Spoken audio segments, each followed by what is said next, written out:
Welcome back. 6:45 this morning. Iowa has experienced dry weather seasons in the past couple of years, enduring a drought last summer and lighter snow totals this winter. So what does that mean for flood outlooks? In light of Severe Weather Awareness Week, Iowa DNR hydrologist Tim Hall is joining us live to talk about that outlook. Tim, good morning to you. Thank you for joining us. How about we start by talking about flash floods and how destructive they can be for the state? I know that we can be pretty prone to them. Morning. Thanks for having me on. Yeah, flash flooding is something that can occur even in the middle of a drought if we get a lot of rain that happens in a short period of time. Flash flooding can come quickly. It can be very destructive on a localized level. It's really something we need to watch out for and be aware of as we get into the spring season.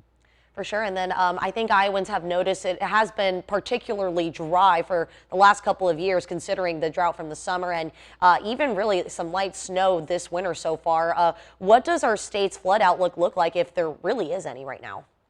Well, you're exactly right. We had two really wet years in 2018 and 2019, and we were really concerned about widespread flooding back then.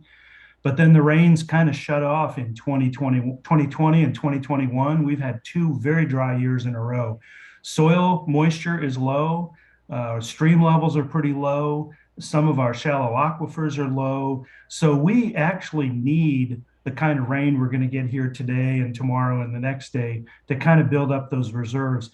That means that the chances for flooding are reduced because the soil has a capacity to absorb quite a bit of rainfall yet. So right now, the National Weather Service is saying that the chances for flooding in the state of Iowa are below normal. 50% chance of flooding in the state, so not what we'd normally get this time of the year.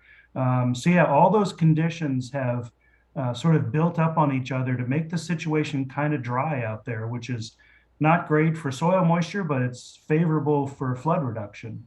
For sure. And then given the low amounts of water that you just explained there, even though it makes for a decreased chance of flooding, I mean, how bad can this hurt our state in the long run, though? Well, it actually is, it's concerning to those of us who watch these numbers. Last year, everyone knows last year was pretty dry, especially in parts of the state. Right now, for the first 3 months of the year, the northwest and western parts of Iowa are really, really dry. So that gets us concerned about water supply. It gets us concerned about agriculture.